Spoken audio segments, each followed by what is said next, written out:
अस्सलामुअलैकुम सामीन। 17 जुमादुल ऊला है, 22 दिसंबर है। ख़बर का उन्वान है हरियाणा में बड़ी खुदकुशी।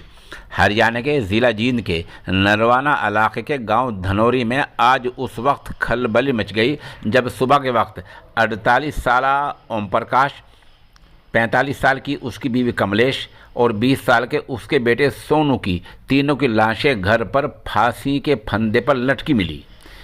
फांसी के फंदे पर लाशें लटकी मिली तो पूरे मोहल्ले में, गांव में हलचल मच गई। पुलिस को बुलाया गया और पुलिस ने आकर देखा, वहाँ एक खुदकुशी नोट भी मिला है, आत्महत्या नोट मिला है, सुसाइड नोट मिला है। उसमें लिखा है कि कुछ दिन पहले यहाँ नन्हे का कत्ल हो गया था। पूरा मोहल्ला, पूरा गांव हम पर शुबह जाहिर कर रहा था। पुलिस ने भी हम पर शुबह जाहिर किया है। हमें सताया जा रहा था। उसके घर वाले हमें आकर मारने पीटने की बात कर रहे थे, इसलिए हम आज दुनिया से जा रहे हैं। सवाल ये है कि इस सूरत हाल के पैदा होने से पहले पहले पुलिस और इंतज़ामिया ने वहाँ किया क्या है।